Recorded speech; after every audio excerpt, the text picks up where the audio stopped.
Well guys, this is the 2026 Volvo EX30 Cross Country, and if it kind of sort of looks familiar, that's because it is. Now, no, you probably haven't seen many EX30s on the road, but this cross-country treatment is something that Volvo has been using for about 3 decades now, although this is its first application on one of its electric models, and I do dig it. I like some of the touches, like the front end in particular, not just the fact that it's kind of got that blacked out fascia, but if you take a closer look, well, that's like a topographical map, and supposedly it's the highest point in Sweden.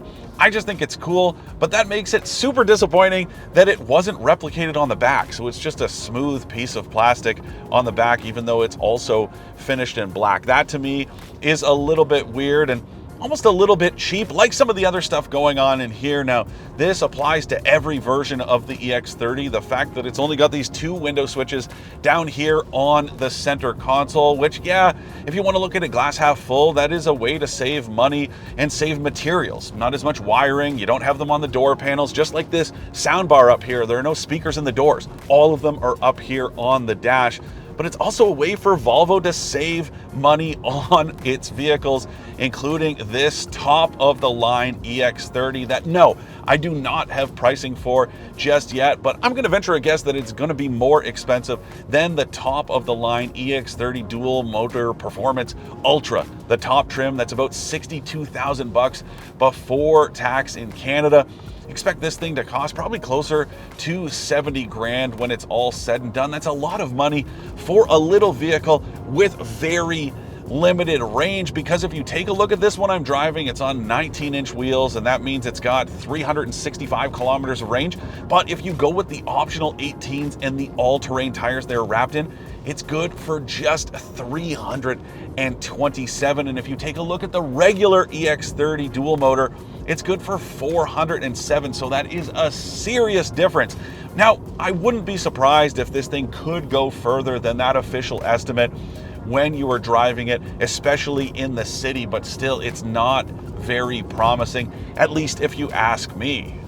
Now, it's got the same 69 kilowatt hour battery pack as any other EX30. It's also that dual motor version, so it's got 422 horsepower, 400 pound-feet of torque, and when you do get your foot down, this thing gets up and goes in a hurry. Now, officially, Volvo says it'll do the 0 to 100 kilometer hour run in something like 3.8 seconds, which is very quick by any standards.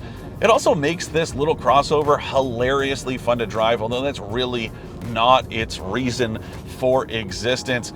Don't expect to get your full family in here. That back seat is very cramped. So is the cargo area. We've got a couple suitcases in there right now, and anything more than that would be a problem, especially if you have people in the back seats. But you know, for city transportation, that's really what the EX30 is all about.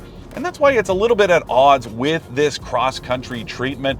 Although again, I do like the styling. I also have to give Volvo a shout out for fulfilling its promise of updating this user interface. This is an updated version in this one, and Volvo says that all existing EX30s are soon going to get this same update pushed through. It's a little bit better, a little bit improved based on user feedback. It's also got that built-in Google Maps capability, and yes, it's got wireless Apple CarPlay so you can hook your phone up, although there is no Android Auto. That is an important note.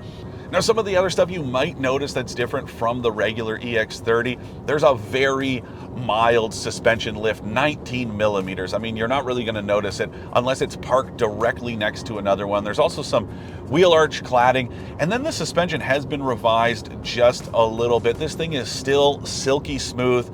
Steering feel, pretty much non-existent, but I do like this thing overall. It drives really well. It's very nimble, very agile. Pretty quiet, all things considered, too. A little bit of wind noise kicking off these mirrors, and you do get a little road noise on this porous pavement. But other than that, I do think it is a very well executed package. Maybe just a little pricey, especially when you're looking at this cross-country version. And don't forget that hit you're getting on range, too.